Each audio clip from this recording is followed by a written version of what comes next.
Terrestrial, what's up? What's up, Crystal? What's up, UFO Lake Group? Hey, how's it going, Boggs, bro? Alec. How are you, man? Chilling, dude. How are you doing? I'm pretty good. I had a productive day, and my back isn't hurting as much. Oh, you got a Feeling back good. problem too, huh? Yeah, that lower back stuff. It's like disc issues. Yeah, something with me in the middle of my back, man. But probably I blame it on sitting on a couch playing Zelda for like 2 months straight. So, you know. Yeah, man, all the sitting and like hunching over and looking at screens. I've had a standing desk for like 5 years now, and that's helped a little bit. But Yeah, I got one of those for my Mac that I edit on. So every once in a while, you got to get up when you're doing that stuff, and that really helps for that. But my gaming desk and usually where I sit at and do the podcast and stuff like that is all at my gaming desk. I got to switch it out. It makes more sense to be able to stand up every once in a while. But then the camera moves a lot, and it's a pain in the ass, you know. what games do you play? I'm a really big Destiny 2 PvP player. Have been for a year. I mean, I'm a big FPS player for most of my life. And yeah, but Destiny 2 is the one that circles everything right now for me. Were you ever a gamer? I am currently a gamer. Yes, What do you play? Counter-Strike, pretty much exclusively. Ah, okay. You see the difference with me and Counter-Strike, I know we're starting off with games here, but and people probably like get to the UFOs, man. We'll get there. No, this is great. Yeah, the Counter-Strike thing is I've been a console player forever. It wasn't until about 6 or so years ago when, well, God, I can't believe it is 6 years at this point. God, the last 4 years, where's all the time went? But I moved over to PC for Fortnite because just mouse and keyboard was just so much superior for that game. And Yep. I streamed on Twitch for about a year, and I started kind of just going ham on that. So I didn't play Counter-Strike. That stuff missed me. But the problem I have with it now is that I've always played very aggressive in PvP. So the Counter-Strike thing is completely backwards. Like stand still before you shoot. Dude, my brain, 20 some years of pushing you and shooting you, I can't learn it. It's just too different for muscle memory. Yeah, it's a different style for sure. Yeah, I played Rainbow Six. I had a little bit of a little stint competitively in Vegas too, back in 2008, 2009. So I was gaming pretty hard back in those days on 360. But so I get those tactics like Counter-Strike. Like I understand the game. Like I would probably be very good at it if I could figure out how to, stop and shoot. Same thing with Valorant. Like I want to play Valorant, but same idea. I just can't do it. Yeah, I feel like they kind of they pivoted a little bit more toward kind of a Valorant style with CS2. But yeah, I mean it's all just preference. I feel like there's a sweet spot. Like Rainbow Six is way too like finicky, and even like PUBG and stuff like that about having the exact right aim and like. And then there's the more like the death match, even the team-based death match, like Valorant or whatever. And I feel like Counter-Strike is like right in the middle where you have your spray and it's affected if you're moving, but it's not so overbearing that like there's a huge learning curve. Yeah. Yeah, the Rainbow Six that's out now, that one's very different than all the other ones that I grew up on playing. That's when they started to do shooting through the walls, and I mean you could do certain stuff like that back in the day and the glitches and stuff on the 360, but it's a whole different game. We played that one for a couple months and then it was just too different, man. We bailed out. Yeah, man. It's a good escape. Sometimes it's too good. You waste too much Oh, time. way too good. But it's so much fun. Yeah, I mean I degen gamed for years. I played WoW. I got into MMOs really bad for a long time. All of it, man. Gaming's a big part of my life, bro. It's a big hobby, and during COVID, I just kind of accepted that it's just going to be like I'm always going to game, dude. There's nothing I'm going to do different about it. But I used to because I used to beat myself up about it, dude. I used to kind of be like, you should be doing something else with your time. I still do. I mean, that's kind of my issue is I gamed a lot in high school and then a little tiny bit in college, but then I like swore it off because I was like, okay, I got to focus on like my career and like my future, my whatever. And then it wasn't until like right around the pandemic where things just got so like just like bullshit that I was like, fuck it, I'm gonna start gaming again. And Yeah. it's just it's so like invigorating. I don't know. Gaming is like unlike anything else. Well, and if they find a way to get, VR to where it should be, which is, Ready Player One style, it's going to be the only fucking thing. to be honest. Yeah, it's a huge industry already. I think people don't realize. But dude, what do you want me to call you? Do you want me to call you terrestrial? You, Do you you want me can to call call me you your first? Matt, dude, if you want to. Yeah. Okay. Call you Either by way, your I first don't name. I don't really care, dude. Yeah. So I know you had a sighting. Did you say 16? Yeah, 2016. And we can talk about that whenever, but I'm just curious, like, what got you into all this? Were you into it before you had your sighting, or was it your sighting that kind of got you excited about all this? No, I was into this big time before the sighting. I had initially got into UFOs through my dad. There'd be nights where I was, 6, 7 years old. I wouldn't sleep very well, and I would go into his room and be like, "Hey, I can't sleep." And my dad would have Art Bell on, coast to coast, man, 2, 3 in the morning. I'm in Michigan, so it was really late at night, dude. And I would listen to that, dude. And so it became a big deal. I mean, some of the nights I think I could sleep. I just kind of made it up that I couldn't because I wanted to go in and listen. Right? I mean, the Halloween episodes about the ghosts and just the whole variety, the time traveler line, all that stuff, man. It was just fascinating. And being 7, 8 years old, and you've never heard stories like this, and you look up to your dad, for truth and for guidance, and he's in there listening. So you're like, there must be something to this. He's taking his time listening to it. So yeah, I mean that kind of spurred it on, and so I listened to all that throughout the years, and then but I grew up playing hockey. I was an ice hockey player, so I traveled all over the state to play. I went to Canada a couple times to play, and so I mean, competitive has been that's the thing with gaming with me. Just to touch back on that really quick, is I do have a competitive nature. I'm an Aries and I'm Irish, so the Aries side of me wants me to say I'm the best in the world, and then the Irish side says shut up, no you're not. you know, so it's sometimes the Aries wins and sometimes the Irish wins. The Aries definitely won a lot more in my 20s, but in my 30s now, the Irish side of me is winning a bit more. But anyway, so yeah, I kind of went through that phase of it, and then when YouTube came along, man, that changed everything, right? Because you had people posting UFO videos; those kind of came around. Third phase of Moon popped around. Secure Team 10. We were watching all that stuff. My brother-in-law, who is a co-host. He hasn't been so much on our channel the last couple of months since I've been doing more of the news on it. But he used to come over during the Destiny 1 days, and he would literally sleep on my couch sometimes for days, weeks, and just game. And we would just like hook up 2 TVs. But in between gaming, we would be watching Third Phase, man. We'd watch Secure Team 10 and we'd go through all those videos. And so he kind of came up around through that time with me. And so it's always been there, dude. I mean, there's times where you step out of it, right? Because, you're either in school or you're talking to girls, you're going to the bars with your friends. I mean, your 20s eats up some of that time.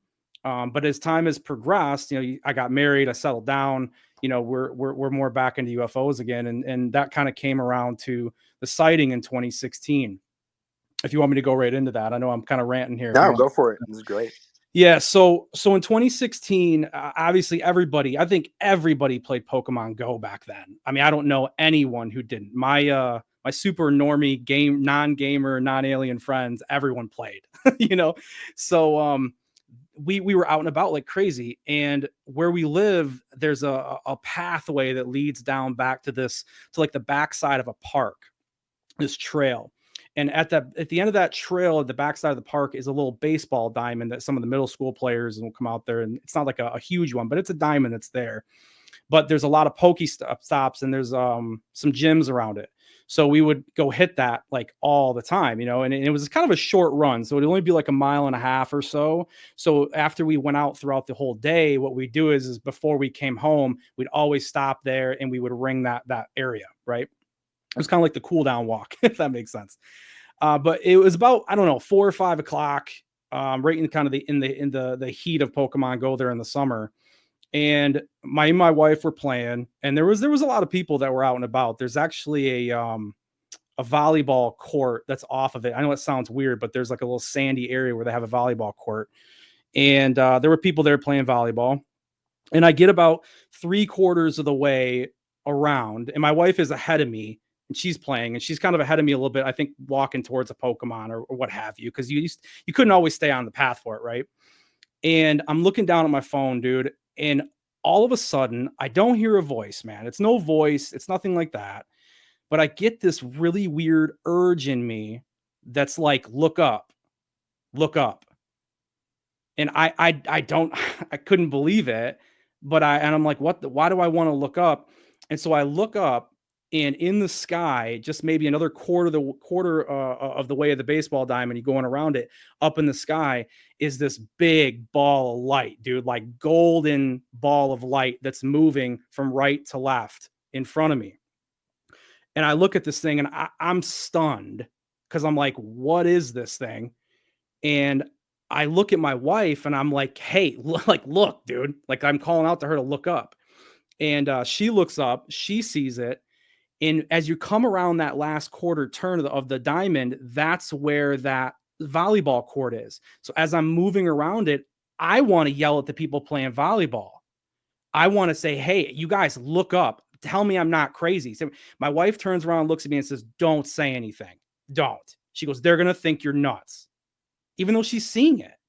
Which, thinking back on it over the years, I'm like, I should have just said something. Like, why would they think I'm crazy? It's right there. We're both seeing it.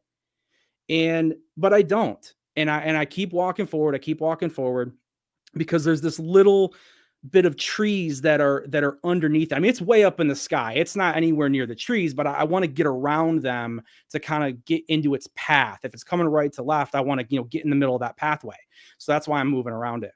And as I get around that bend, I look to the right because it still hasn't got to me yet. And there's a second one, dude.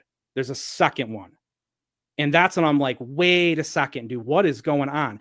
And the interesting thing is that it goes really bright, like you had it on a dimmer switch, if you know what a dimmer switch is for a light bulb, and then it would go down in light. And every time it would go down in light, I would try to like see if it was a plane, get the outside, see if I could see some shapes. You couldn't see anything. It would get dark, a little like gray, and you couldn't see it. And then it would go really bright again. And it did this over and over as it went across the sky. And the second one came right behind it. Same thing. Now, there wasn't very many clouds, if you can even call them clouds. The best way I can describe them is there's like a couple of those little wispy ones that sit out there in the sky, on like clear days.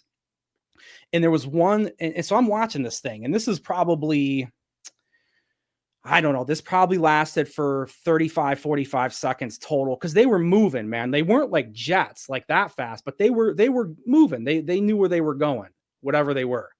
And I'm watching it the whole way because every time it dims down, I'm trying to figure out what is this thing, dude. And one of them goes into the cloud. The other one, not shortly, maybe 5-10 seconds into the cloud with it. The cloud slowly dissipates because I'm watching, because when I see it go in the cloud, I go, okay, this is my chance. If it's a plane, it's going to come out the other side. There's no arguing that. Like you're going to see it. Nothing comes out. The cloud dissipates slowly. Fucking gone, dude. They're gone. Nothing. And that's when it hit me. That's when I went, oh my God. Like I turned to my wife. I'm like, what the hell did we just see? What is this? And I'll be honest, dude, it freaked me out because I've heard about this stuff for years. Not freaked out in like a scared way, but it was like a holy shit, bro. Like this is legit. Like there's something with this, whether this is government tech, whatever, however you want to say it. What I seen was not normal, dude. That's not normal because these things have got to go. If it was a plane, it's got to go somewhere. And it didn't. And so we start walking back to the car, and down that long path, it's covered with like trees. It's really beautiful, like the path all leading up to it, the trail. And the whole time I'm like, we're going to get to the end of this path. And like somebody from like the FBI or something's going to step out and be like, hey, you guys shouldn't have seen this. I was freaked out. I was like, man, what did we see?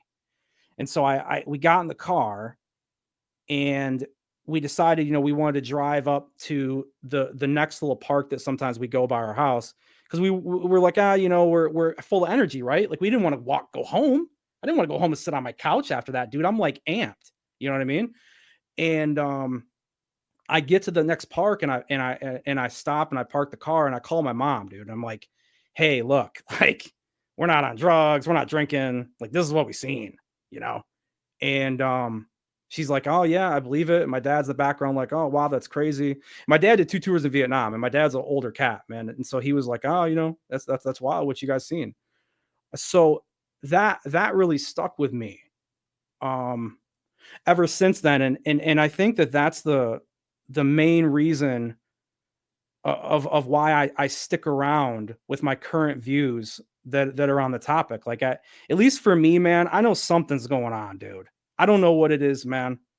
I'm not even saying that was alien craft that I seen. I don't know. It could have been government stuff, but it ain't normal. And I would surely love an answer to that. And my wife's seen had a couple like lights in the sky sightings over the years. She's seen too. And yeah, it's crazy, man. Something's going on. I don't know if you've had a sighting or anything. That was kind of a long story, but you know. No, that was so good. And I've got a bunch of questions, but Yeah. just a little thing at the end that you mentioned, your dad's an older cat. I guess he served in Vietnam, but Yeah. you grew up kind of listening to Art Bell with him. Did Yeah. he not was he excited at all about your story? Or? He is, man. But he's not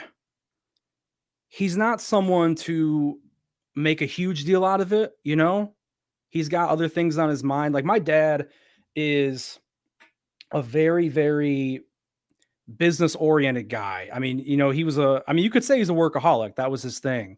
So, he had moments to where he would dabble in things like the Arbel show with me and stuff like that. But he was not really a bowler, like, you know what I mean? Like a go out on Wednesday and Thursday nights and go bowl. That wasn't really his thing. Like he worked. His side of the family grew up, I mean, very Irish, dude, very poor. And so his work ethic was insane. And that was kind of his thing. His life was his work, and that's what he liked to do. And so never a drinker, never was into drugs, never like, I mean, my brothers and stuff. I mean, that's a whole nother story for another time. But I got a wild family, bro. Really, really wild. So With he my was, brothers and yeah, sisters.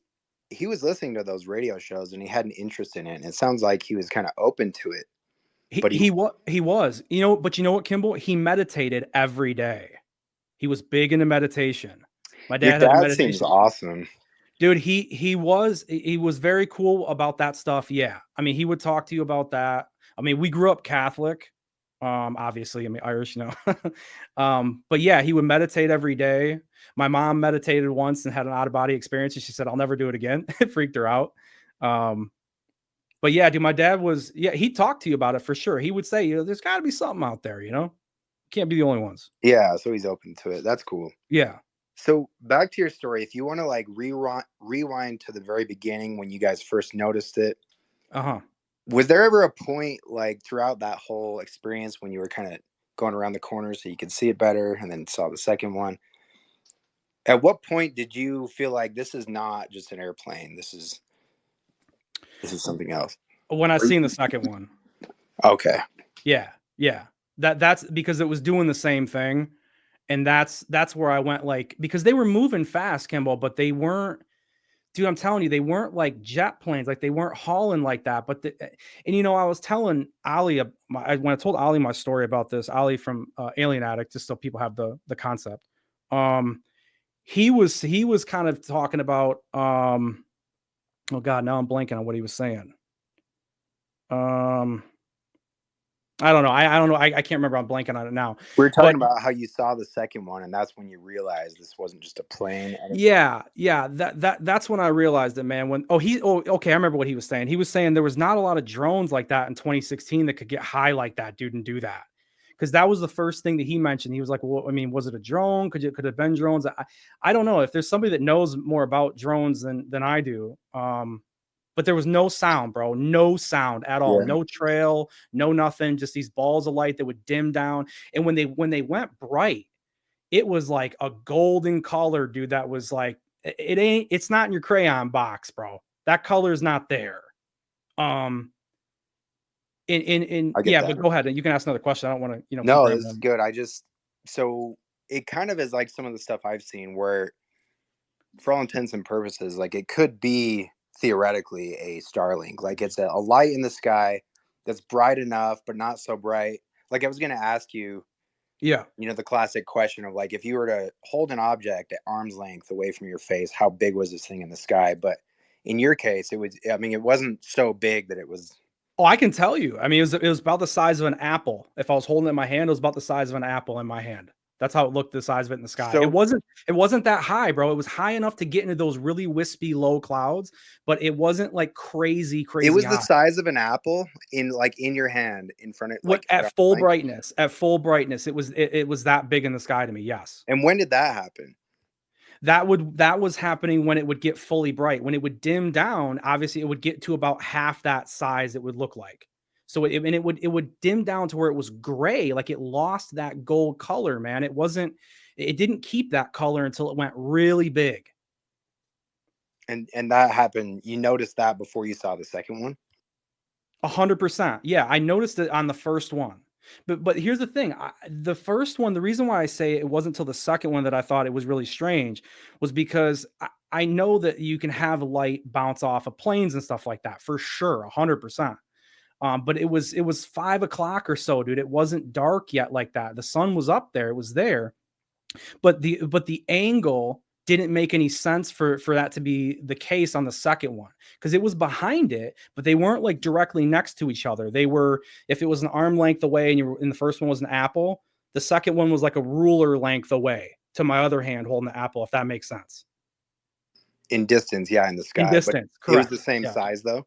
Same size, did the same thing, looked exactly the same. 100% the same thing. Because that's why I went, oh, dude, this is weird.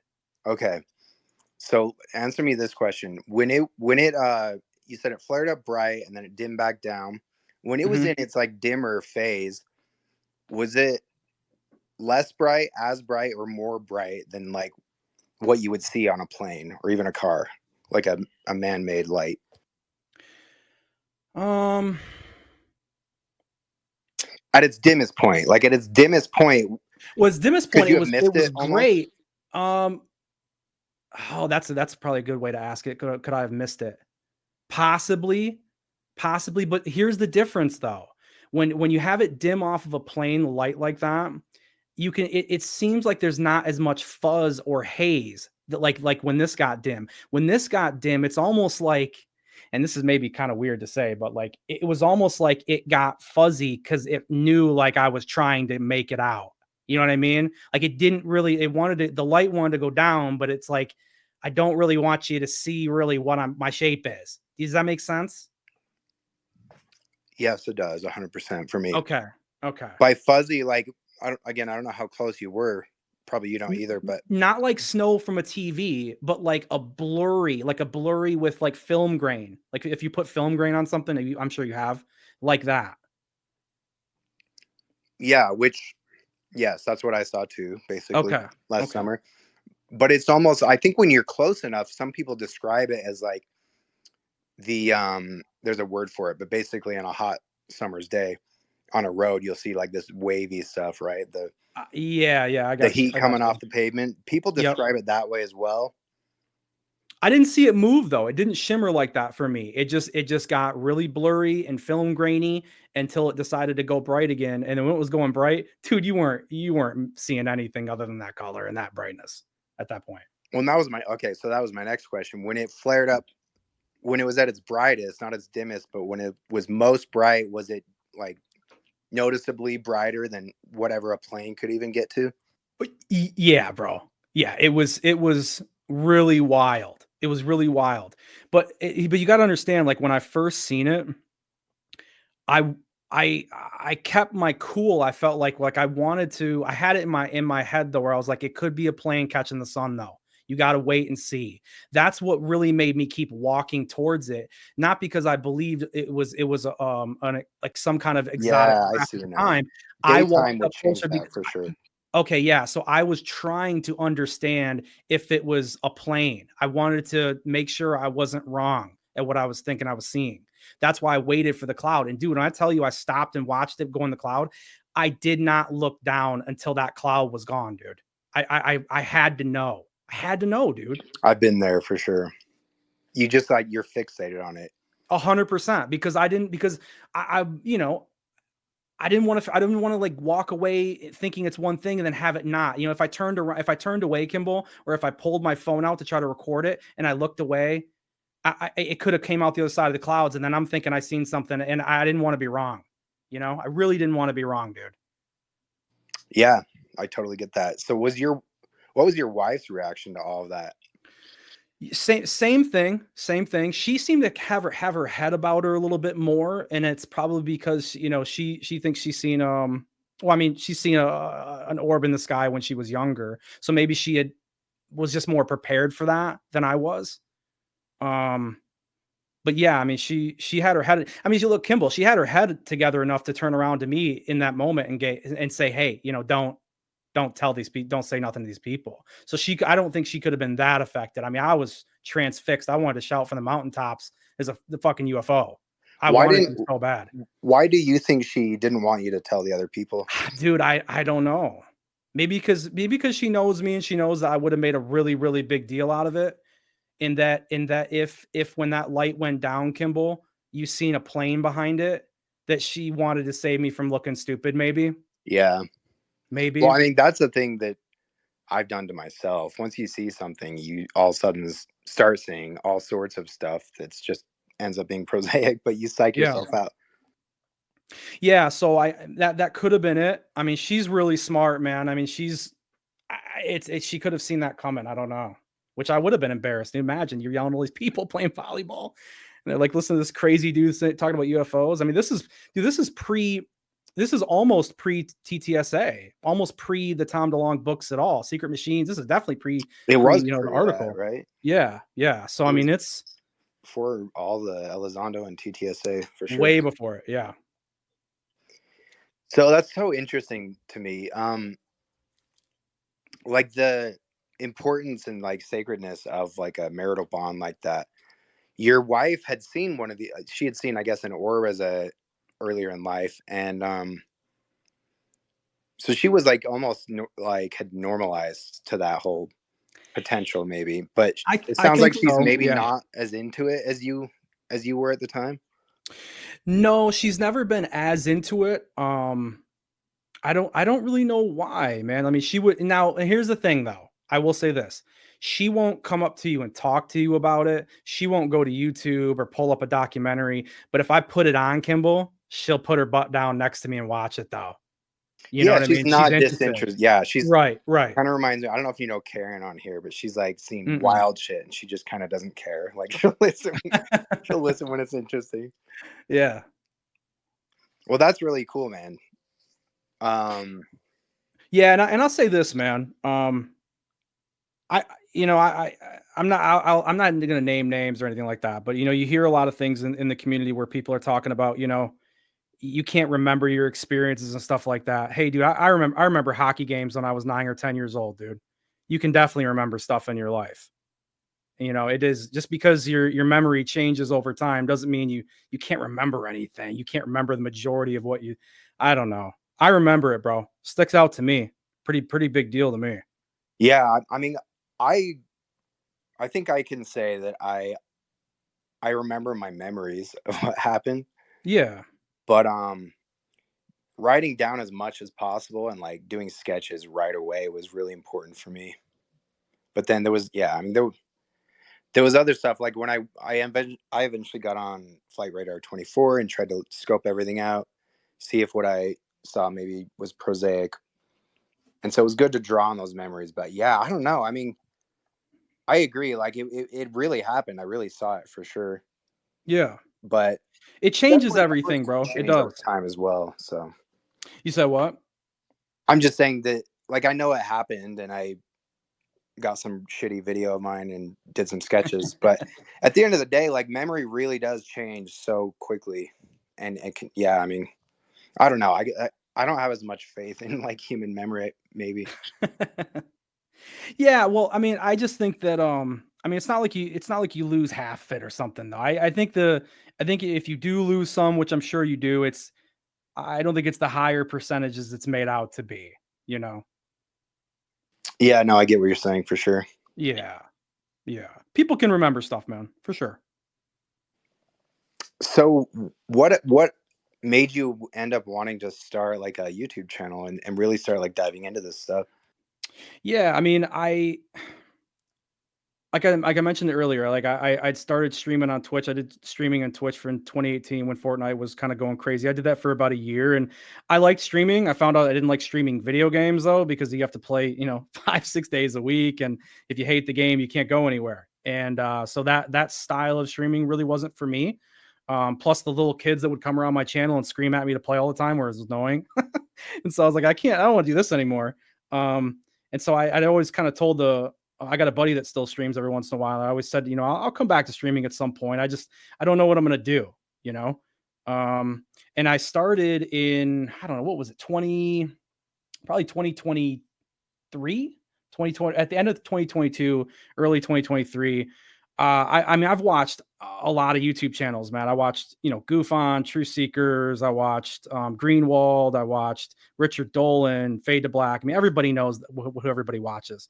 But I watched everybody, man. And Rich would hold these open panels, and I've always, stayed up to date with the topic as best I could, and I've always wanted to kind of get my voice out there. And I'm probably like most people. When you watch some of these podcasts, I've screamed at my TV a couple times and said, "No, it's not that. It's this," And so I just said one night, hey, he's got an open panel. I'm just going to jump in, and kind of give my 2 cents on whatever they were talking about at the time. And so I did that, and people seemed to respond to it. It was fun. And Rich seemed to like, talking to me about the topic. And so the next couple of Fridays, you do them most Fridays, I would just jump in and talk. And he was kind of like, you ever think about doing a channel? And I was like, maybe. And then there were a couple of people that in the chat that would say, hey, I'd watch your channel, I'd do that. So I'm like, okay, maybe I'll mess with this, right?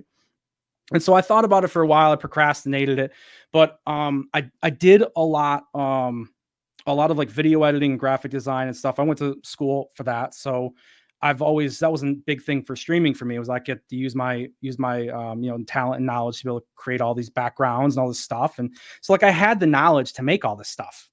And I said, well, okay, if I'm going to come back to streaming, then I might as well do a UFO podcast. That sounds cool. I'll do a podcast to see how this goes. And when I initially started it, I really didn't want to stream it the way that most people do. I didn't want to do like the webcam thing. And I really wanted to, get some legit cameras and start it all out, a really, really high production way. I mean, it's mainly because I know how to do that. So the only problem is it's money. And, not to get too personal, but this year and a little bit of last year, I started, fortunately getting money around to build a house. I bought some property. And so I've been dumping my money into other things, dude. And I just didn't have the wherewithal to be able to start it the way I wanted to. But I said to myself, well, I don't want to let that stop me, because at the end of the day, I'm probably going to be really bad at it at first. I never done a podcast. I mean, no one's going to be Joe Rogan, on their first podcast. So I thought to myself, we'll start it. It's not going to be perfect. But that's fine. Neither are we. And we'll just get our reps in, dude. We'll just put our reps in it, and we'll hopefully get better at it over time. And so that's just kind of how it started. And then over time, I enjoyed doing it. And I feel like we got a little bit better at it. And so I started looking at the channel. I'm like, where can I really improve on this? Let me up the graphics game. Let me put some more effort in this right now. And so over time, I've just kind of continued to add and build and build and build to it. But that's what kind of got me into it from the start. And it's been a lot of fun. And I've met a lot of really cool people. I've met a lot of really cool people along the way. It was probably 3 months into me doing my podcast. And if anybody even here knows me at all, you probably know me from Alien Addict. And I've been going on there almost pretty much every Friday for like the last 7 or 8 months. And I met Ali because I went on to, when I started my channel, especially, I started like going on all the open panels that I could get to on YouTube. Obviously Rich's, Cambian's. I started going around talking UFOs all over the place just because I do like it too. It's fun, but it gets my name around there too. But I went and I had a conversation with Lou Reviews, and it was a good conversation. Obviously we're not going to agree on most things. But it was healthy, man. And, we walk away, with a laugh and a smile. And that's really probably how all of this should go with everyone. And that's probably maybe a topic for a little bit later. But after I did that show, Ali messaged me and he goes, man, I've seen you on Rich's show. I've seen you around, and, you always seem to have something different. You always seem to be kind of different than other people. And, I'd like to have you come on the show. And I didn't know you had a channel. And so that's when I went on there and I started, hanging out with those guys. And then they just, ever since then, every Friday, they asked me to go over there and talk. So it's been a lot of fun. And then, obviously with that, improve the channel. And now we're over here, too. Yeah, no, you're a lot of fun to talk to. You're easy to talk to. I like how you have your opinions, like you've thought about this stuff, you've thought things through, but you don't like identify with those ideas or opinions. Yeah. Yeah. And you're not going to get super pissed off, if someone has a different take. I mean, that's Well, big. It's simple, but like that kind of thing these days is like hard to come yeah, by almost. it is, Kimball, but I don't know, man. If you'd have met me in my 20s, I probably would have, fought you to death over my beliefs on a lot of stuff. But the older that you get, man, and you go through life, you have shit that humbles you, and you realize that, you might not always be the right person. And that there's a lot of people out there that have their own beliefs, man. And you learn too that it's okay for someone to disagree with you, especially in the topic of UFOs. No one has the answer. So why would you act like you do? That's weird.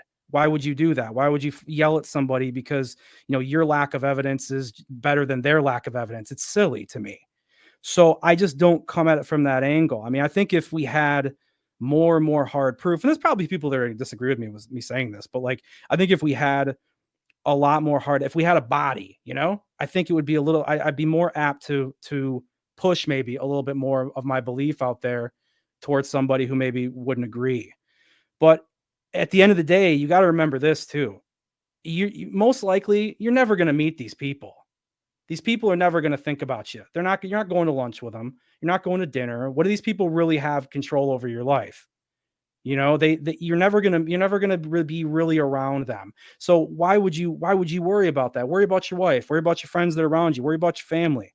These are people you're going to interact with every day, and those opinions are going to affect your life a lot more than somebody across the world on Twitter.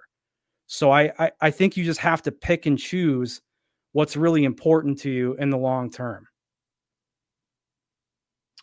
Yeah, that's really big. And I think probably would kind of stand to be one of your selling points for your channel is that you are like a regular guy with a regular life. And Yeah. yeah, I don't know. I think people do get very immersed in this topic, and it can go wild sometimes. But I was scouring your YouTube channel and noticed. So you've been doing like lives for about 8 months, Yeah. not quite a year, and then you started releasing like actual little videos. I haven't watched any of them, honestly. I don't know if they're little docs or what, but that was what 3, 4 months ago. Yeah, well, a lot of it is that my co-host, man, he's got my brother-in-law. He's got some health things he's dealing with and some life stuff that's going on, and so we were doing live, but like to try to nail down a time per week for him was just really hard, really, really difficult. And so I had originally had said, okay, well, maybe we'll move off the lives and we'll start doing the pre-records just to accommodate him, because I love him, dude. I've known him. I've known my wife since I was, 16 years old, dude. So I've known him for a really long time. Very, very good friend, probably my best friend. So I wanted to do whatever I could to accommodate him, when he in his time issues he's got going on. Well, and that was yeah, and he might have been one of the only people as well that you even could talk to about this stuff. Yeah, Before you meet people in spaces, it's like who can you even talk to about this? yeah. I mean, even when I had the sighting, it's like I still told a couple people. I told one guy that I was doing so a couple of short films with and stuff, and he was a director, and I would do all like the editing and stuff for them, and he said, I told him about it. He was kind of like looking at me like I was a little bit crazy, but he was interested, he was interested. But yeah, I mean, I've never really been big on talking about it, but I could obviously talk to him like crazy. Not to tangent too much. We had me and my brother-in-law had a really weird experience. One night I was staying at their house, and we both woke up at the same time, dude. We had the same dream. It was really weird. We were like in each other's dreams. It was very Whoa. strange. Yeah, it was very strange, dude. And that's no bullshit, bro. It's very weird. Um, my wife will tell you too. It was this. We walked up across the room, and I was like, dude, I had this dream. He was like, dude, you were in my dream. It was crazy. But Did you anywho, do you talk about that at all with him in your lives? not we did at the time, but we haven't like we talk about so much, man. So there's it's not something that we touch back on a whole lot, but that was a big deal to him because he brought that up on one of the early shows of Alien Act that he came on with me, and yeah, he brought that up, and to be honest, I had forgot about it, to be honest, and then I was like, oh shit, yeah, that's true, we did do that, um, but yeah, but where was that before the tangent? I I mean, I was asking about your YouTube channel Oh and yeah, yeah, the your videos. brother being involved. Yeah. Yeah, yeah. So my brother-in-law, so we started doing not live just so we could pre-record and we could get a time for him. And it's still, with his job and with everything that was going on, it was too hard, bro. It was just really too hard to be consistent weekly with it. So we started up the gaming channel, which we haven't done a whole lot with because he's kind of that's where his lane is now. He's pre-recording and doing a bunch of like walkthroughs, like play what do they call them? Let's plays. So he's banking a ton of those and he's going to work on the Terrestrial Material gaming channel, which I guess I should mention this. I mean, when I started the channel, when you look at the logo, it's a flying saucer, and in the light is a controller, a mouse, a keyboard for gaming, and then on in the glass dome is an MMA glove punching through it, right? And so I wanted originally the channel to be three things, but it's YouTube doesn't like that. So I stuck with the UFOs. But yeah, the videos were there. We did like an episode on the celebrities UFO experiences, and we did trying to remember the other one. And then my latest interview with Philip Mantle, I pre-recorded that one too, and that's up there as well. Yeah.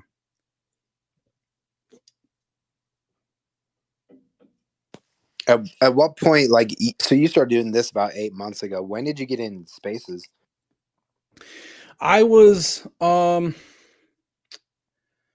I had seen Twitter. I hadn't really messed with Twitter too much. I was more just like looking at stuff on Instagram. I didn't do a whole lot with social media until the streaming thing with Twitch, and then I bailed out of it after a while. And then I kind of came back to Twitter to just kind of get updates, get some more news, and to also see what kind of people were saying. But I'll be honest, I mean, it's no secret that there's a lot of drama in this community. And I say drama, but I don't mean it in like a the typical derogative form of saying, oh, it's just silly drama. I don't mean it like that. But I mean drama nonetheless. There's a lot of infighting. And so I kind of waited, I just kind of sat around in spaces and I listened and I tried to understand what was going on, like if I was going to come over here and get into this, because I had heard about the trouble that was going on Twitter, even over to YouTube. I mean, it's still not like a big thing on YouTube. I still feel like Twitter and the YouTube community are very separate, but I mean, they're kind of mingling now because of Skyfire. Shout out to them. It's kind of commingling, but they still feel separate. But I kind of just sat back and waited to see where the opportunity was, and for me to kind of come in and talk, and where I felt comfortable doing that. Does that make sense? Yeah, man, it does. I mean, it especially does these days. If you were just a newbie and popped into a space, you might be like, I'll wait a few months. I'll just sit back. Well, no, that's what I did. I mean, literally, I sat around for probably 3 months and I just listened. That was it, because I just wanted to know, do I want to get into this? Because you gotta remember, man, like you learn from Twitch, especially, there's no overnight success. So there's no reason to jump into something that you're not comfortable with, or that you don't feel like you have a good grasp of yet. Take your time, dude. No one's Joe Rogan in a year, 2 years, 3 years, 10 years. Some people never. Most people never. So what's the rush? Do your thing, see where you fit, find your lane, and kind of move in at that point. You know what I mean? Yeah. So, had you ever been in any other UFO communities aside from YouTube and Twitter, like Reddit? No, no, I've not like in active or anything. I mean, I used to get on like the Reddit for like slash aliens and UFOs. That was always fun years ago, dude, because like there was always crazy pictures of different weird alien looking pictures and stuff like that. I seen when the I don't know how to describe it. Remember when that picture came out on 4chan, the 4chan shot that everyone was like, oh, it got posted and 4chan got ripped down. You remember that? I honestly don't remember that. Okay, so there was a supposed selfie from that an alien took. I think it was supposed to be a reptilian took it. And the whole story and the lore of it is really quick is that it got posted on 4chan, and then after it got posted on 4chan, it got smashed down. Like 4chan, the whole website went down. And people were saying, no, I got a screen grab of it right before it went down. And so you've seen all of these images that popped up. Now, I didn't get that information from 4chan. I've never went on 4chan, but on Reddit, that's where they were talking about it. And that's when I heard about that. And God, that was what, like 2015? Maybe 2016, right around that time too, if I remember right. Somebody's probably got the date, but yeah, but no, I wasn't active talking about this anywhere else until I started jumping on those open panels. Yeah, that's fascinating. I mean, there was some really fun stuff on Reddit for sure. It's pretty toxic over there too. I know people talk shit about Twitter, Yeah. but dude, Reddit is No, it is. It Reddit's pretty definitely is. bad. Yeah. That's actually where I first encountered KMF years ago, was on Reddit. But besides the point, I feel like especially after 2017, going on there and just seeing all the developments, just Yeah. like I would always rate it like top posts of the week, and I was never on Reddit up until like 18 months ago. But Okay. or sorry, I was never on X up until 18 months ago.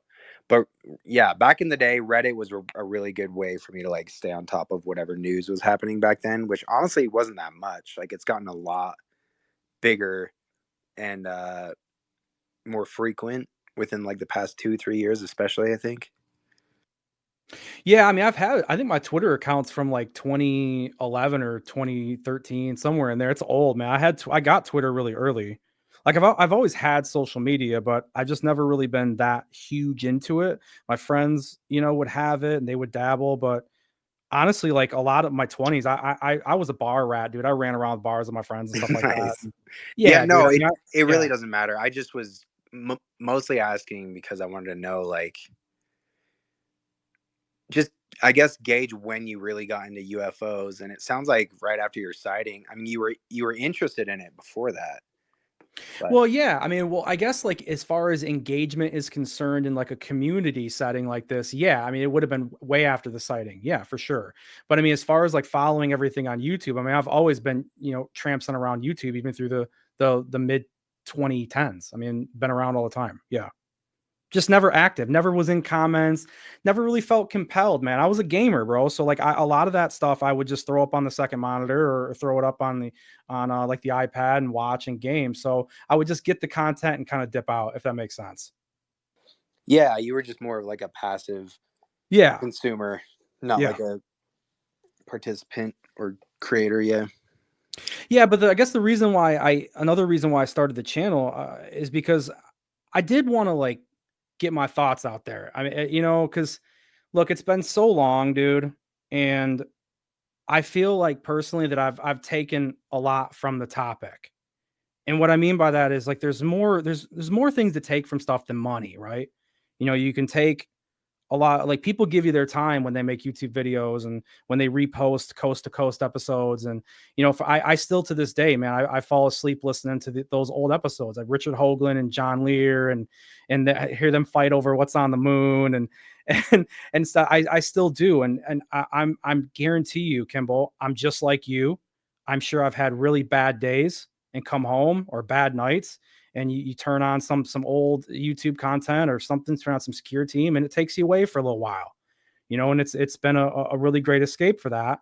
And so maybe in a weird way, I kind of hope that maybe I can do that a little bit for somebody else. I had a guy come in my chat a couple of weeks ago after I did a breakdown of the Arrow report, and he came back, a couple episodes later and was like, "Hey man, I really appreciate what you did. It was great." And it's a compliment, and that's cool. And that's not really why you do it. But I wonder to myself, did he have a bad day that day?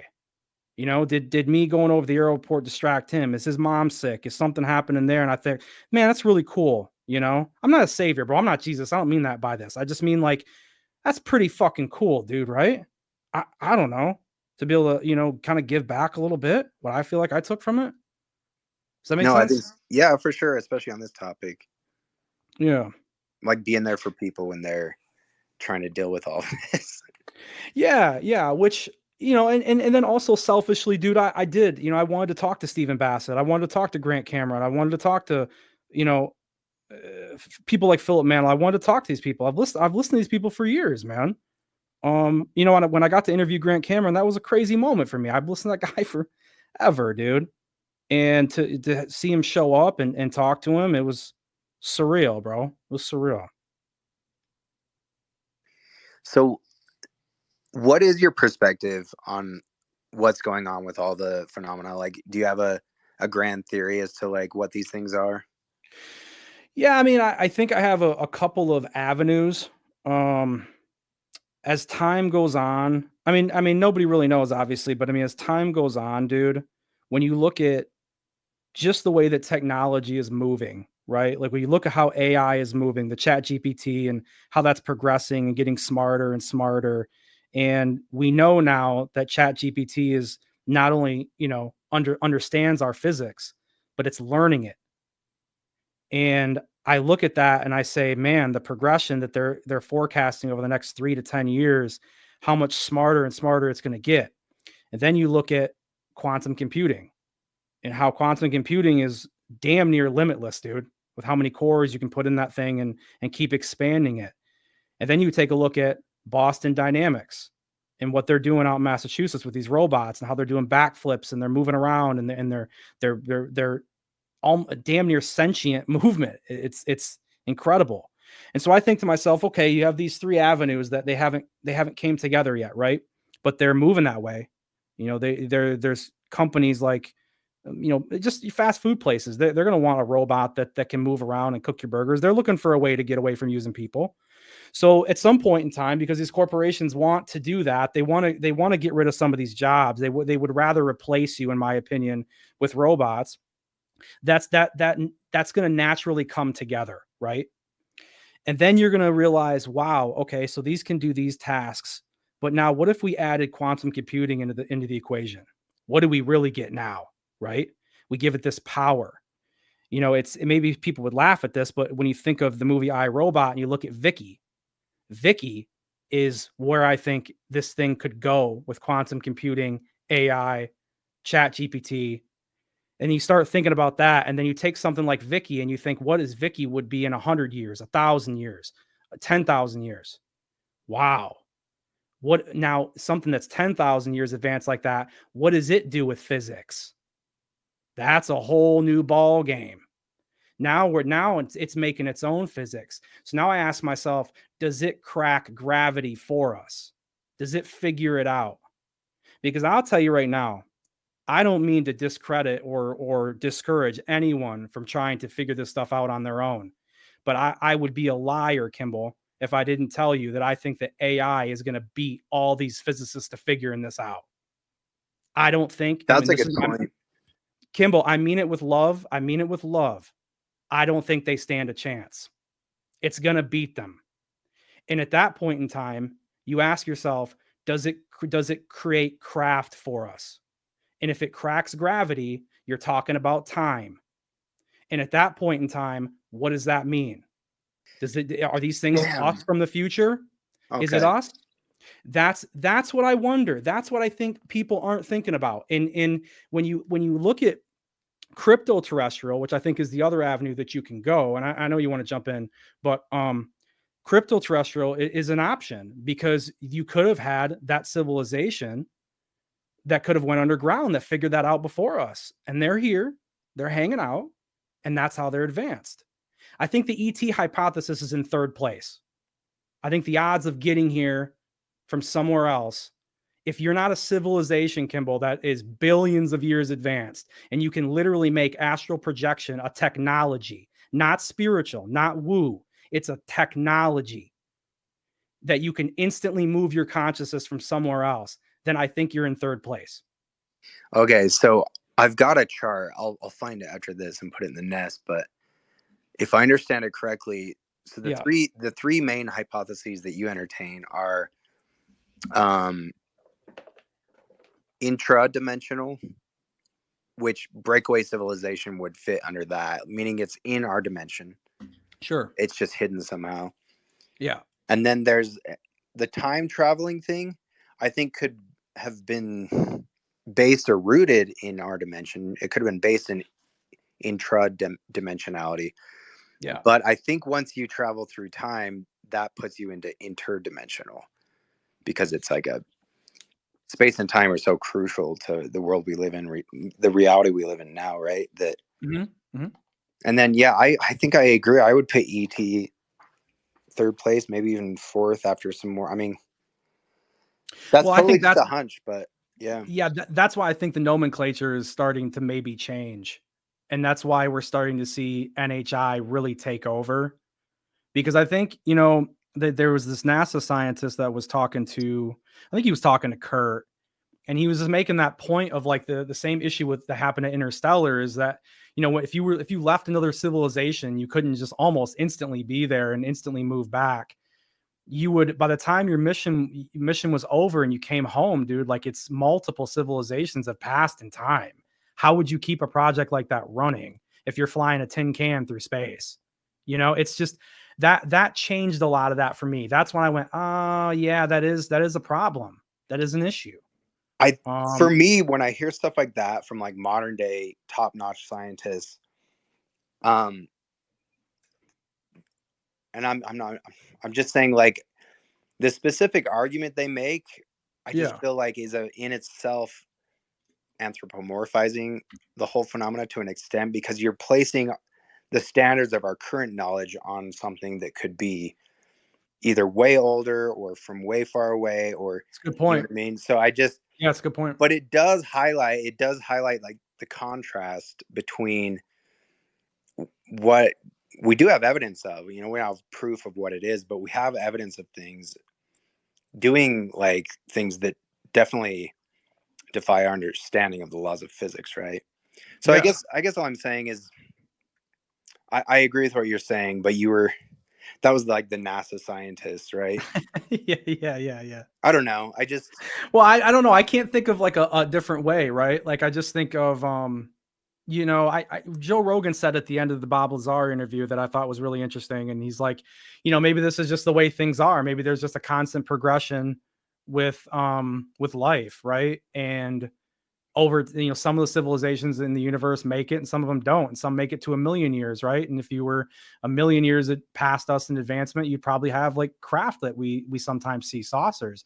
But what if you were 1 billion years advanced? You're probably just moving yourself, dude, right? Like there maybe the progression is just based off how lucky you are to be alive. yeah, well, and I love conversations like this because there's so many different possibilities, and it's Yeah. real. It's some combination, or it's somewhere on the spectrum of what we understand. But even our models themselves are almost metaphors, because I love Michael Masters' hypothesis. The extra tempestrial, like the time traveling human type thing, and evolution and Yeah. genetics and all that. But then I almost feel like the idea of time travel in itself is just one aspect of like all of it. Like if time and space were both permeable and like you could manipulate it, it almost undoes everything in a way that's just like, Yeah. geez, like what is actually going on? Well, yeah. I mean, look, I don't look. These are just my opinions, man. I'm not telling anyone to believe what I believe. Not at No, no, all, no. man. I mean, Yeah, sorry. Just to put a everyone's cap on my mileage is point. gonna vary, dude.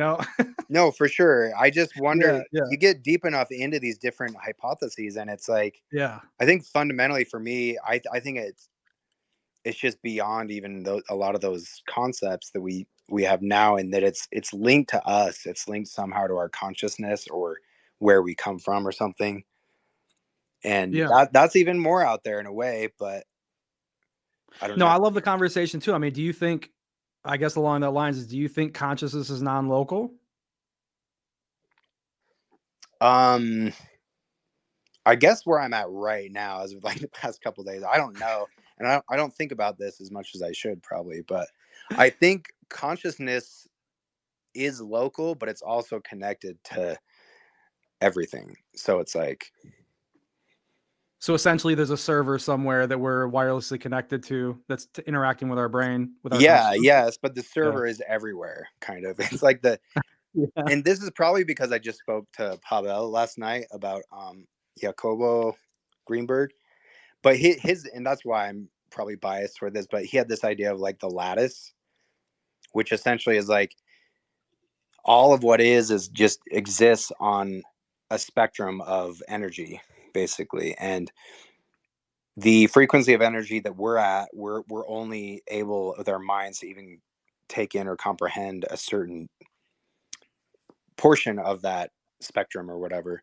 But that Yeah. ultimately we are all connected to this same lattice, and there are other things going on above or below us or whatever. And I don't know, that's just, it kind of is like a, I don't even know what you would call that, like a unified consciousness theory. Like Sure. we still have Sure. our own lived experience, but I think we are getting to the point where we're going to discover that like even our individual experiences or consciousness might be more like permeable with like we can probably we're probably more connected at a conscious level than we realize, you know. Things like remote Probably. viewing or telepathy and stuff like that sounds so wild, but I think there's something to it. Yeah. I mean, there could be. I don't know. I seem everything in the body is electrical, man. I mean, you know what I mean? So there's wireless ways to do a lot of things electronically. I don't know. The body, that's what kind of trips me out about our bodies is that electrical system throughout, right? That makes us so interactable with the world in ways that, you know, maybe people have found a way. I don't know. Maybe they're interacting with us in some way in through Wi-Fi to our brains, I guess. I don't know. I mean, it's possible, I guess, you know, in a certain realm, right? Yeah. I mean, I It have no opens us idea. up, you I have know, it no clue. opens us up. Yeah, I think so. I think at the end of the day, we're kind of maybe pursuing like the hard sciences as they pertain to like this physical reality, but maybe it is some of like these ancient shaman and these older spiritual beliefs or systems that maybe have the key to really like discovering what's going on. so we're the cavemen, huh? Yeah, basically. I mean, when you look at your experience and when I look at mine, I do feel Yeah. like whatever was going on knew exactly where I was going to be and it knew exactly how to evade things. And I don't know. I'm re-questioning everything. I feel like faith is a big part of it, not in like a religious sense, but just there's something going on with our consciousness that fits into all this. Well, yeah, I mean, we definitely don't understand it. I mean, I with my sighting, dude, the one thing that always stuck out to me about it is the reason why I think it's probably something different was because look at Pokemon Go. Everyone was outside, dude. Everyone's been inside like crazy over the last 10 or 15 years because the internet and streaming. When you see if they were floating around there and they're like, what the hell is going on? Why are all these people outside? They might have been looking around to figure out what was the deal. And they might have, if it was that feeling was me being contacted, I don't think it was, but let's say it was just for fun. That could have been them tapping in, being like, is there something going on with him? Why is he doing this? Why is he staring at his phone all day, walking around in circles, catching these Pokemon, you know? I don't know, dude. It's weird. Yeah, it is. Makes you think for sure. Um, so yeah, if anyone wants to come up and speak, just shoot Yeah. the shit with us or ask Matt any questions. Feel free to request. We'll let you up.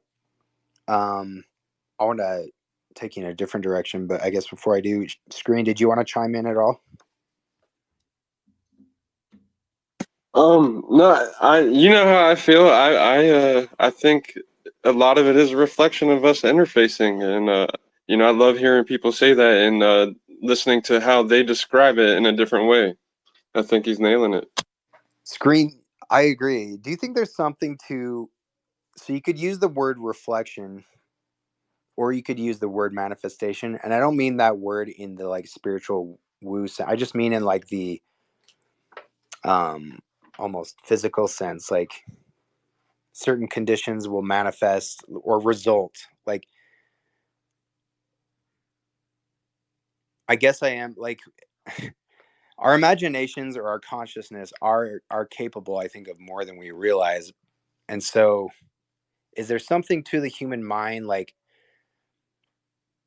striving for a thing or pursuing a certain venture, and a different part of reality maybe manifesting or like being the result of their efforts? Because when I think of CE5, I think ultimately that's all that is, and maybe that's what we're finding out. I think so. And it's kind of like, you kind of have to like, it's hard to simplify it or think about it in a dummy way. It's almost like phenomena for dummies, but the way I see it is you've got your light, which is like your source, your energy, your life, your chi, whatever you want to call it, right? Or you have the shadow. So, chaos, order, the thing just goes on and on. So that's why, like, when you were trying to describe it, you can't, because it's literally the opposite, and it swaps, right? So it's not stuck as one, and that's why it like is so confusing, because of its ability to change, like it reflects Matt, why don't you give us a response, and then we'll go to all things. Yeah, I mean, it could be interacting, I missed a little bit of the end part there. My thing cut out. Can you give me the last little bit there? Yeah, that's basically what I was saying. It's like interacting. We're seeing our interaction with it, like our reflection through it, and is my opinion. Okay. Yeah, I mean, it could. I mean, I don't know. I don't know, Screen. It's a wild west in this topic. With Matt, what's can I going ask on. you, have you ever thought of doing CE5, or have you ever done it, or your wife? No, I mean, dude, I don't know about doing CE5, man. Not even like oh hey, it's fake Greer thing. Like outside of that, even I wouldn't even mess with an Ouija board, man. I mean, if there was something that was demonic about it, and I know that's kind of like the big thing in the community right now is people are kind of angels and demons. This is a big topic. I don't know if I want to call the thing in, because I believe if there are good ones, there's probably bad ones, right? There's always pluses and minuses and like everything, right? And if you don't have a direct line to the good ones, I don't know, bro. I don't think it's worth it. Yeah, I don't I think it's worth have it. felt that same sentiment before. And Yeah. so don't this is not I hope this isn't threatening at all. I usually ask this of my guests earlier on in the conversation, but Yeah. did you grow up religious at all, or are you religious now? Yeah, for sure. I grew up I mean obviously Catholic. My mom's side was more like Adventist church, stuff like that. And by the way, dude, I had, two older brothers and I played hockey. You're not going to hurt me, dude, with the question, so you can ask away. Um but yeah, I mean, so I grew up that way. However, that's changed for me a lot. The Catholic Church to me as I've gotten older, dude, there's just I start to see so many man-made things in it. And I don't have anything against it. I mean, I think if people find, you know, comfort in it or they find what they want, religions are kind of at least organized. For me, it's kind of you got to find what you want in it and take part and have your fun, have what you want out of it. But the whole during Lent, not eating meat on Fridays. I mean, I don't think God cares about that, dude, to be at the end of the day. I think that stuff is there, but I don't think it's that important. I think, trying to be as good of a person as you can is the most important thing. But I do think that there is some kind of higher power. Now, is it like Tom DeLonge famously said, God doesn't wear Birkenstocks? I agree with that. He probably doesn't. Um, but that doesn't mean that there isn't some form of higher power. There's something, dude. When you look at how our systems work, like our lungs, with our heart, with our blood pressure, the way our digestive system works, perfect with having a having an ass, and using the bathroom, and how everything works, man. And then you look at how nature interacts with each other, and there's so many symbiotic things that are involved where I can't imagine that, if you shook a box of rocks a certain amount, a billion times, you're going to throw out a planet with us on it. There's some kind of design involved. But I mean, as far as like, angels, demons, I think there's something with that for sure. And a higher power of some kind. Yeah. Okay, so do you think that's maybe where your reluctance is in pursuing something like CE5? Is just one Yeah, of for those sure. models? I mean, Yeah, are probably. you so Christian, would you say? I mean, could you maybe describe that a little bit more of I what mean, you yeah, mean by I don't that? want to, if it's personal, you know, I just, No, no, no. I just want to answer the question I right. mean, do you believe Christ was the savior, Jesus? Yeah, for sure. For Okay. sure, man. Yeah. Okay. So, I mean, again, I've felt these same kind of feelings myself with some of the experiences I've had where I'm like, okay, I'm done. Like, I'm good. No more. But yeah, no, I just thought I would ask. And your Well, look, response to the I don't. CE5 question I thought was interesting. I just wanted to delve Yeah, I a mean, bit more. I don't like aliens or other intelligences, dude, none of that rules out God. I mean, somebody had to create this stuff, dude. I mean, that all had to come from somewhere. It's like the same issue with the Big Bang. I mean, somebody had to who created the stuff to start the Big Bang, you know? It all had to come from somewhere. I mean, you can put whatever label that you want on it. And we all know that when, as far as like, you know, CE5, angels and demons, we feel good in the world when you see somebody help an animal that's you know, caught in a web and of something, and they, you know, they cut it out and they help it and the animal's there. You feel good. And then you see the evil. You feel the evil when you see somebody get their head smashed on the sidewalk on a Twitter video. You know, it's the evil and the good is there, dude. You can feel that. Whether or not that means that there's angels and demons, I mean, that's kind of up to your discretion. But I think that there's that comes from somewhere. That feeling comes from somewhere, and there might be entities attached to that for sure. Yeah. It can be troubling. Yeah. When you think about it Yeah. in certain ways. Yeah, Um, but I don't think it rules out God. No, I don't think so. No. okay. All things unexplained. What's up, dude? Go ahead. Hey, I appreciate this space. I really get off on intelligent conversation about the topic. Speaking of beings and possible entities and control of the phenomenon, what is your take on the abduction phenomenon? Who wants to take that? Me? I'm not used to Oh, this. you're in the hot seat. That's you. Oh no, that's cool. Yeah, yeah. No, I'm Yeah, down. Hands definitely. I'd down. like your take. Yeah. And the others. Sure, sure. Yeah, I mean, I think that there's something going on with it. I think Pascagoula is my, I mean, it's my favorite case. Something's going on there. I don't think all those people are lying, dude. And there's been, you know, the recording that the police hid the tape recorder, and you can hear Calvin and Charles talking, and they're, you know, crawling up the walls, and they're you know, they're saying they'll never believe us. I mean, that's a pretty good lie detector test for me, man. And I don't think those guys were. I mean, I don't think they were stupid, but I think that they were some regular guys. You know what I mean? I don't think they were some masterminds putting some plan like that together. And I think when you see a lot of these people kind of come out more and more over time, just to kind of highlight that case, you understand that, you know, in those times in 1973, you know, Blue Book ended in 69. I know Mellon wants to say 70, but I'm contentious with Mellon on that. It was just a couple of years after, and you had like probably some of the highest stigma you've ever seen in the topic at that point. And so when you start to see people come out after 2017 and the stigma seemed to kind of come off, it makes sense, dude. You know, more people would talk about it. And so I think some of those witnesses coming out and just the overall evidence in that case, yeah, I think that there's something going on with that. There's too many people talking about it. I think it's funny. It was that joke that Dave Chappelle makes where he says, you know, if somebody says you're smoking crack for 20 years, you're probably smoking crack, right? You know, there's probably something to that. If that answers your question.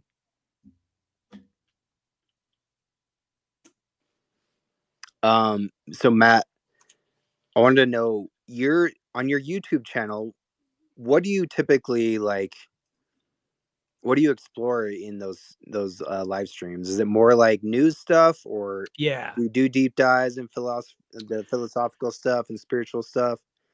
No, I don't do deep dives in the spiritual stuff. Mainly because like my main goal with my channel is to bring like the newest stuff possible with the topic. Um, you know, I'll do some interviews and where we kind of go over some of the other stuff that's been around for a long time. But yeah, I like to stay really current, man. I still like talking about the older stuff for sure, but I try to be as current as I possibly can. Yeah. Okay, so you don't do as much like diving into the old historical cases or anything like that?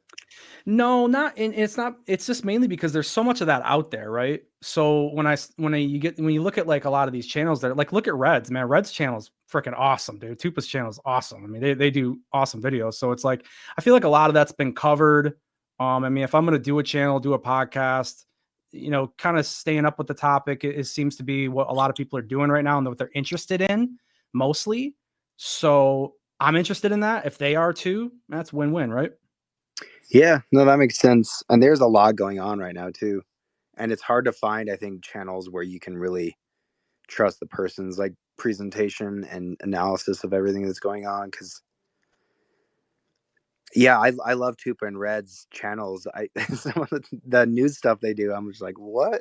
But they respect disagreement, so we're all good. But the new stuff is hot right now. So that makes sense. Yeah.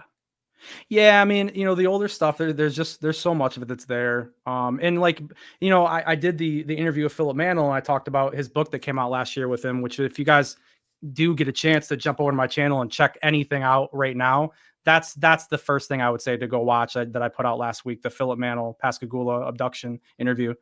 And the difference with that is, all these new witnesses are coming out, and that's what his book was about. So I felt like, man, this is very cool how we can bring something so brand new, fresh news to an old case. I mean, if I can do that, that's like super win-win. I'm down with that. I mean, there's USOs they're talking about with that. It's incredible. Yeah, for sure. So yeah, last call. Anyone who wants to come up and chat or ask Matt a question, feel free now. Matt, I wanted to ask you, do you have like a favorite researcher or someone like, we don't have Art Bell anymore, unfortunately, but are there any like modern talking heads that you tend to put more like Yeah, for importance on sure. or trust Yeah, in? yeah, absolutely. John Greenwald's great, man. He just I like the way that he shoots down the middle with this stuff. I take a lot of inspiration of how I like deal with my channel, how I break down like the Arrow report or Melon's breakdown. I'm always looking at things that I agree with and things that I don't. And that's not because I'm forcing that. I mean, I'm very middle ground on the topic overall, in the sense of I know something's going on, but I'm not saying that I know 100% what it is, and I'm not tied to that. I mean, if this really ends up coming out to be, AI or cryptos, or if we really cracked this technology somehow in the 50s, which I mean, in my opinion, if we had scientists that were modern in that time that could figure it out, I think a lot of other people would have already figured it out. It must have been easy. So why has nobody else figured it out then? So I do think we were reverse engineered it if that stuff is ours. But I do like to shoot kind of down the middle on that because, look, we got to be honest with ourselves. And I see a lot of this in this community right now is that no matter what you think of like Lou Elizondo or TTSA or Grush or any of the movement, this topic is so much bigger than them. When you look at Caleres and you look at Pascagoula and you look at Travis Walton, what the hell does Lou Elizondo, whether you like him or not, what does he have to do with any of that? Nothing. Nothing. Who cares? Who cares? It doesn't change anything. The last 7 years doesn't reflect everything else. And I know that, look, we want an answer and we like to put bows on things. And so we like to be, our recency bias can be a hell of a problem. It's a serious crutch for us. It's bad. But I always mention that is there's more to it. Don't be afraid to, agree or disagree with some of the new stuff, but also agree or disagree with the older stuff. There's still something going on. That was really well said. I think I agree with all that. Is there a book that you've read that you've loved on the topic or a podcast you enjoy? A podcast. I don't know. I don't listen to as many as I used to. But I mean, mostly when I listen to a lot of like UFO stuff on the side, it's mostly the older stuff, right? It's mostly old Coast to Coast, old interviews that are like with like Grant Cameron. Like I like Grant's breakdown of Area 51. He does like a 3-part series. It's kind of hard to find on his channel nowadays. He's kind of got it tucked away. But he does like this 3-series breakdown Area 51 that's pretty interesting. So mainly if I'm listening to a podcast, like just kind of walking around, I am listening to the older interviews because I want to find out stuff that I might have missed to kind of link with the current topic. Like when I get my current news, that's from Twitter, that's from, talking to you guys, listening to Spaces, that's all there. But if I want to make those connections to the past, I kind of got to stick around some of those older ones. Like I still listen, Kimball, and I've listened to it maybe every couple of months. I love Jimmy Church's interview with Tom DeLonge in 2016. That's incredible. No matter what you think of I gotta him. check that out. Dude, when was that? It's in 2016. It's Tom So it DeLonge's was first. before Elizondo and all that. Yes, it's his first interview that he ever did on Fade to Black. And this is when Tom kind of really goes off on how everything got started with TTSA and what his feelings are and on the topic. And it's really, really good. And there's just a lot of good information in it. So I always go back to that one every once in a while. When did he go on Rogan? Do you remember? Oh man, that must have been it was pre-COVID, so 2018 maybe. Okay. 2019. I don't think it was 2019, it was 2018. That sounds right though. It was after TTSA and all that though. Correct. Well, yeah, I mean that was after it already got kicked off and they were really moving, and then he got there, and then we all kind of seen what happened with that, but yeah. Yeah, so I'm sure you are, but for anyone else listening, if you're not, Eyes on Cinema on YouTube. Are you familiar with that channel? Yeah, I don't watch it a whole lot. I took a couple of clips though for my celebrity episode. Of like talking about Elvis and stuff like that. So yeah, I mean I know of the channel, yeah, but I don't follow it like intently, no. I mean, yeah, talk about like older stuff and interviews. That channel's great, but I think maybe like me, you're kind of Spaces, like my podcast listening has like plummeted ever since I started getting on Spaces. True. And so I think that's probably part of it. Well, I mean, look, dude, I do my show on Sundays. I'm pretty much doing Alien Addict like every Friday for months. I'm doing 2 to 3 shows a week. And so I don't have a whole lot of time for a lot of the older stuff or to just kind of, fart around with some of that stuff. I'm mostly just trying to stay as current as I possibly can. I'm really trying to follow Congress right now, dude. I don't know if you want to, go into that or anything right now, but I'm really trying to pay attention to them. Yeah. I mean, because the way I look at things right now is you can kind of sit around and wait for other whistleblowers or what have you, or you can't really wait for the government because they've kind of made their decision. They're not telling us anything, right? Like as far as like the DOD is concerned. So I think like the other fork in the road, like the third little lane that you can look at is what they're doing. The UAP caucus and there's stuff that's going on all the time with that. It's small, it's little bits here or there, but Burleson's really, really doing a good job at being very straight lined with it. He's not really taking advice from either side. He's just kind of going in and looking at what they're doing. They're getting those skiffs together. They're about to have one with Arrow, I think tomorrow. Were you in Matt Laszlo's Discord thing when that happened, when he interviewed him a couple weeks ago? Yeah, I caught clips of it. I didn't catch it live though. No. But I seen the clips of it. I mean, Laszlo, dude, listen, Laszlo right now, dude, let's be honest. He's got to be the most underrated dude in this topic. Underrated, dude, like by miles and miles and miles. He's out there every day, pounding the pavement, talking to these guys. He just put out a list. I went over it on Sunday of all the 100 Congress people and what each of them name, who they are, and what they think of Grush, whether they've heard of him or not. Incredible stuff to know. Incredible content to know if you're really trying to, stay progressive with what's going on. Yeah, and he's on top of the topic for sure. Like not only is he's there in DC and he's like, running down people in Congress, chasing them down, asking them about this stuff, but he also like has a pretty solid understanding of all of it, so he knows like the right questions to ask. And he's not afraid of it either. And that's the other thing is he doesn't care. He says, I'm looking to trip them up. He's not going there to try to get an answer that's boring to you. No, he's trying to get them to screw up and slip stuff out. That's pretty interesting to me too. It's probably what it's going to take. They just came out of a skiff and they can't talk about it. Like, what can we glean from that? Yeah, I mean, I don't know. I hope they get the select committee, dude. I really do. I hope they're able to subpoena people, from Arrow, and if they can, reach into some of these other corporations and find out what's going on. I want to see people from Totally. Lockheed get up there and have to answer, bro. I mean, that's what I want, dude. So break down for listeners, what is the select committee?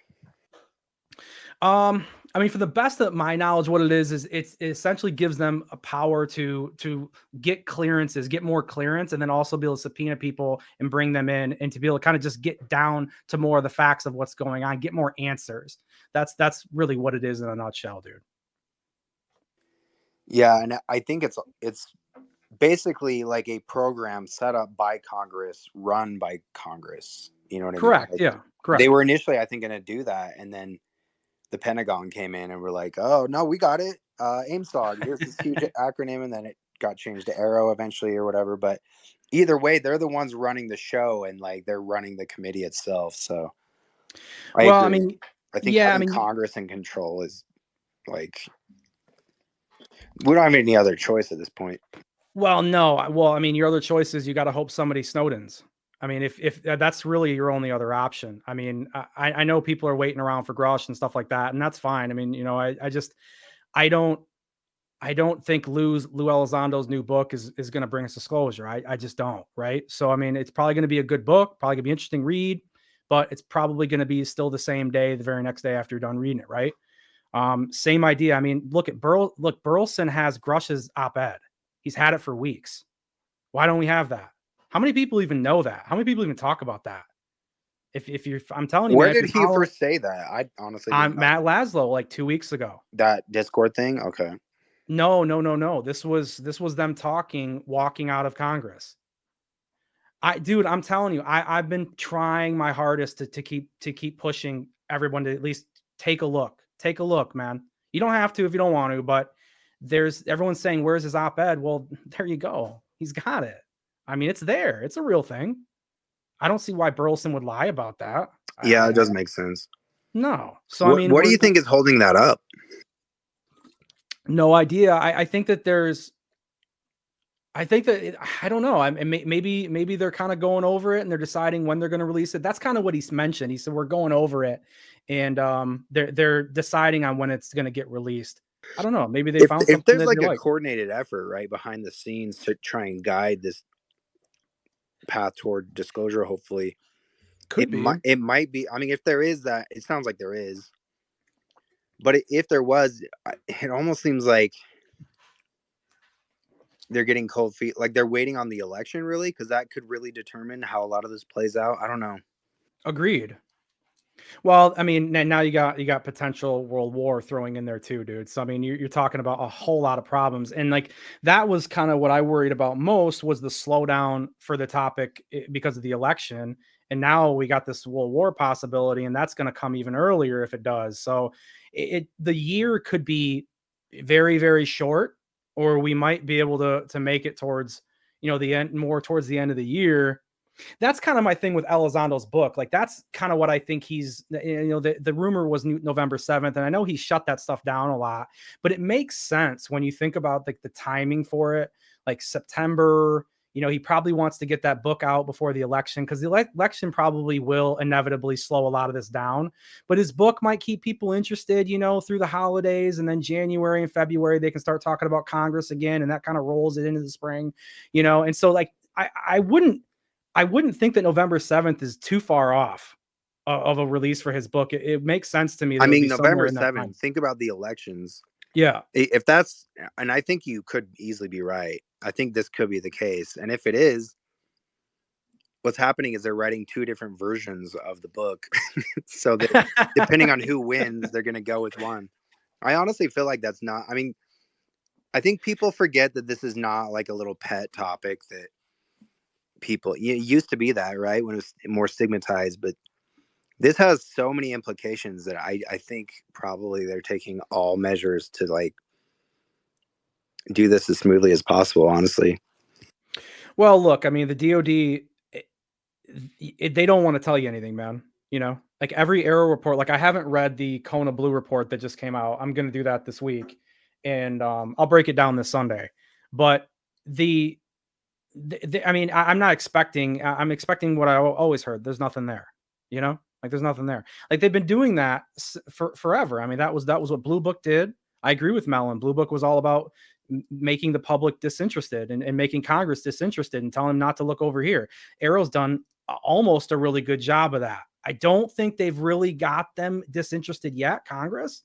But I think a lot of the public, especially like your normal everyday kind of person interested in this, a lot of people have kind of turned away.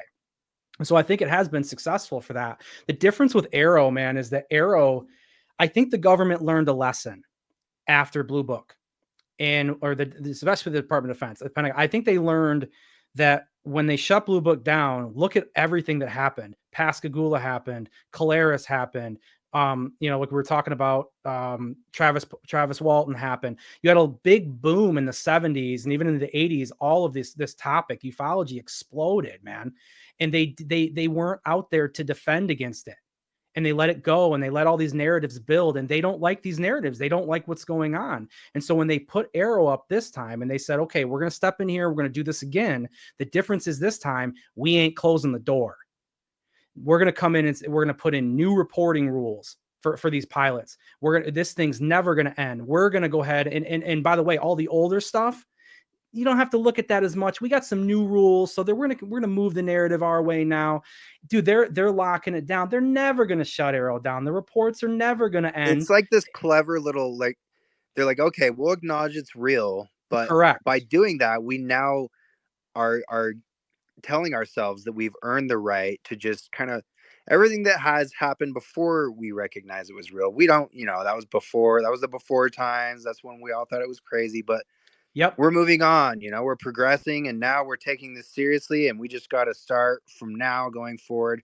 Everything else doesn't matter. Correct. Yeah, it's crush everything before, rewrite the narrative now the way that we want to do that. And because it gives them the control. And this is a big reason of why I think it took so long. Like when Tom came out with TTSA and there was a lot of movement, Kimball, they didn't respond right away. They let things go. But why do you think they did that? They did that because, look, they're smart, man. And I think the UFO community really, really doesn't give, and this is kind of weird to say, but they don't give the Department of Defense credit. These guys are smart. They took their time and they crafted a way to go ahead and take the narrative back again. And I think that they've done a very good job at getting out in front of this thing and trying to take it back. It's wild to see it. I think you're right. And I think they when all this broke in 2017, it was like, okay, it's in the New York Times, and it's probably still the most respected paper in the world, right? Yeah. But that's just one source of information. And so I think there was a good buffer period. I mean, shit, they've had how many decades of obfuscation and stigmatizing, right? Like at least 70. Yeah. I'm just saying, like, they could not say anything and it could probably just go away on that. And it would just be maybe chalked up as like bad editorialship at the New York Times or whatever. But what I thought was interesting was, if memory serves me correctly, one of the first things that came out, maybe on accident, but it was like the Navy confirming that these videos were legit. And I think I don't want to even call them rogue, but it just is indicative of how like siloed and compartmentalized all the government is. It's not one thing, right, by any stretch. And I think there were like, I don't know, maybe even just like a press secretary in the Navy who like got asked this question, looked into it, and like, yeah, those are legit. You know what I mean? Like they weren't working hand in hand in like a way. There's just a certain segment that has the goods, and I think they're just almost in like a self-preservation, damage mitigation mode right now. Yeah, and honestly, man, Kirkpatrick going to Battelle was very, very weird. And I think even if you're, I like to use the term ultra skeptic. I mean, you don't believe in anything. Some people say black pill or whatever. I like to say ultra skeptic. Even if you're in that position, you have to acknowledge that that's very weird. That's very weird. And if you look at the former head of Project Blue Book back in the day, Edward Ruppelt. When he left, where did he go? Northrop Grumman. Isn't it interesting? These guys leave these programs, that they run them and they go right into these lore heavy areas. That's very weird. And part of me wonders, you know, if you look back at the Manhattan Project, Kimball, if you took Sean Kirkpatrick and Congress said, look, we think there's some kind of super weapon being made. This is weird. We got to get some oversight on this thing. You know, drive out there to the desert at Los Alamos and figure out what's going on, right? Could he have come back and told everybody? There's no way. There's no way, man. He couldn't have came back. He would have had to have said there was nothing there. So part of me it thinks, you know, the guy, I don't know if he had a chance to tell you what was going on, right? Yeah. Again, like the topic is it's like the biggest question in human history, right? And so I think that there's like a natural instinct in a lot of us that I think is healthy, because you go too far down some of these rabbit holes on the internet and you are just like engaging in conspiracy theory. But considering the ramifications of what's going on, and when you've had a sighting like you have, it really kind of sinks down to like, no, considering how like impactful this is going to be, probably all kinds of measures are being taken to try and make sure that exactly how much they want to comes out in exactly the manner they want it to. You know what I mean? I mean, I'm not, especially with, you know, the Arrow report, I don't subscribe to, and I know a lot of people do, like a drip disclosure process. I think that report turned the water off, man. I don't see how there's a drip anymore. There might be a drip as far as, you know, people that are involved in the programs coming out, but that's different. You know, going rogue from that. We need to do an interview on your channel about this, because I totally disagree with that. Do you? And it's nothing personal. I just think that no, I don't care, the man. Arrow report in itself, if you read between the lines, I think it tells us a lot. And it was ultimately like theater, right? It's not like it's to be taken at face value, but. Well, I know we can do a whole conversation, but I'm interested. I mean, what's something, if you can think of it right now, what was one part of it that stood out to you that made you feel that way? Well, I was going to cut in earlier when you mentioned the NHI thing, but there's video I can find. I'll put it in the nest, but sure. Basically, Kirkpatrick was asked specifically about the term NHI, and like his response in itself is like super indicative of like his feelings on the topic. Yeah. And that was before the second op-ed came out from Kirkpatrick. And if you read through that op-ed, it's basically the same message. It's like just repeat the same propaganda twice in a row of his in January he had another op-ed, right? And it was, I mean, they said slightly different things and maybe a little more nuance here or there, but it just drove home the whole like alien, extraterrestrial, all of that there's no evidence for it. I went through and highlighted this most recent one. I think he mentioned aliens or space aliens or whatever, extraterrestrial, like 12 times. And it wasn't that long of a op-ed, right? I mean, it was just, that was all they could harp on. Yeah, I used your tweet, by the way, on my show last week. So yeah, I know. Oh, I've seen it. Yeah, okay. Yeah. I don't know what that I think that alone could mean a couple different things that could be in opposite directions, but it's just like, is this just plausible deniability? Like they've known all along it wasn't ET, but they were almost presenting that as a likely option or whatever, something, because what really was going on was so much crazier and deeper than that like it was like almost like a good distraction. I like that thought. Yeah, I mean, it's interesting. The only thing I would maybe push back a little bit on it is I think that the majority of people, and which I think is what Arrow is really trying to get at when we talk about the majority of the public, I think the majority of the public is just nowhere near talking with like terms like NHI. So if they can crush extraterrestrial, they really don't need to go much further. Most people will just turn a blind eye, you know? That is like the expert cunningness of this theory that I'm proposing is like they presented the ETH, the extraterrestrial hypothesis, for decades, knowing it wasn't that, so that if there was any kind of upsetting in the government, like what happened with Elizondo and some of this started to leak, they could define, you know, they could say with confidence that it was not this bullshit option that they've been presenting to everyone for 7 years, seven decades. Sorry. Does that make sense? Look, it's a good idea. I like don't it's a way for them to that, dunk on their own lie. It's like that's okay. So you're saying it's a way out. It's like a way out, right? Yeah. They're Okay, using okay. they're using the out that they created for themselves because it never was ETH, and maybe they knew that. Maybe this is all speculative. It's interesting though. Yeah, I like that. Okay, you got my brain going. All right. Yeah, no, I like that. Yeah, dude, I need to come on your show. This has been a great 100%. conversation, and I just you're fun to talk with about this stuff. Hey, dude, it takes two to tango, bro. You've been great to talk to too, man. And I think the topic right now, look around, especially Twitter. We need more conversations like this, bro. This is a good conversation. Yeah, this was a good one for me. There was a good flow, and I think part of that was you. And Screen, thank you for co-hosting, and for everyone who listens. But Yeah, thanks for coming, everybody. Appreciate you, man, hearing me out. yeah, I put Matt's YouTube in the nest. You can see it up there. I'll put it in the thread as well. But it's just Terrestrial Material on YouTube.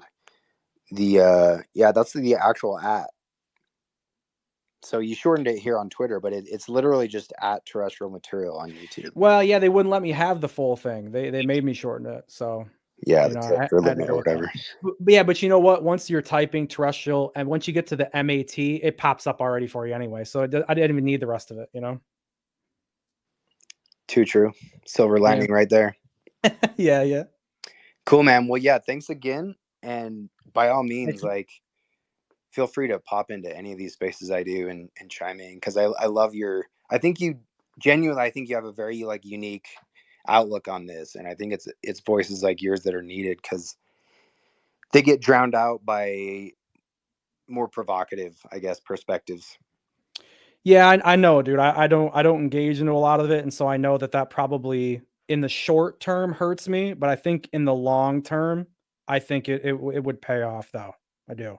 Yeah, well, I just even meant like your viewpoint on all this. Oh yeah. I think is unique, and you kind of have like a measured approach to things that I appreciate, and there's not enough of that, really. Like, well, I guess I'll end it on this. I mean, at the end of the day, Kimball, I just want to know what's going on, and I don't put anybody on a pedestal, man. Because at the end of the day, I just want to know. If people are wrong and they don't have anything, well then, you got to move on. Move to somebody who does. And I think if you view it that way, just look for the truth, not for the person, you might find yourself a little bit happier, man. totally, I agree. Don't plant your flag, even in an idea, let alone a person. On this topic, you have to be fluid, I think. Cool, man.